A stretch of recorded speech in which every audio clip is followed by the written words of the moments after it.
નમસ્કાર મિત્રો, હું વિપુલ પટેલ, જાગૃત ગુજરાત ન્યૂઝ સત્યની સાથે એક નજર આજના મુખ્ય સમાચાર પર।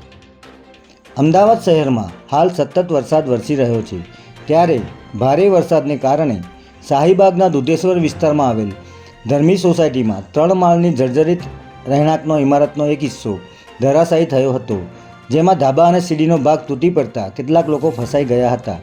ઘટનાની જાણ થતાં ફાયર બ્રિગેડની ટીમ તાત્કાલિક અહીં આવી પહોંચી હતી અને આ જોખમી ઇમારતમાંથી 16 લોકોને તાત્કાલિક બહાર કાઢીને સુરક્ષિત સ્થળે ખસેડી દીધા હતા। જો કે આ ઘટનામાં કોઈપણ પ્રકારની જાનહાનિ થઈ ન હોવાનું જાણવા મળી રહ્યું છે। ત્યારે આ ઇમારત લાંબા સમયથી નાજુક સ્થિતિમાં હોવાથી અમદાવાદ મ્યુનિસિપલ કોર્પોરેશન આ ઇમારતના બાકીના ભાગનું પણ નિરીક્ષણ કરીને તેને તોડી પાડવાનું કામ શરૂ કરી શકે છે। અમદાવાદ શહેરના મિર્ઝાપુર વિસ્તારમાં આવેલ ઘી કાંટા નજીક ચાલુ વરસાદમાં કોર્પોરેશનના ઇલેક્ટ્રિક પોલમાં ખુલ્લા વાયરને કારણે કરંટ લાગતા એક યુવકનું મોત નીપજ્યું હતું, જેમાં અહીં આવેલી દૂધવાડી પોળના નાકે જસરાજ ગોહિલ નામનો 20 વર્ષીય યુવક પસાર થઈ રહ્યો હતો।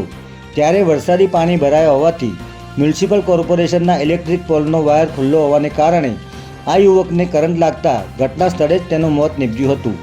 ઘટનાની જાણ થતાં ફાયર બ્રિગેડની ટીમ અહીં પહોંચી હતી, જે બાદ યુવકના મૃતદેહને હોસ્પિટલ ખસેડવામાં આવ્યો હતો। જય હિન્દ, જય ભારત।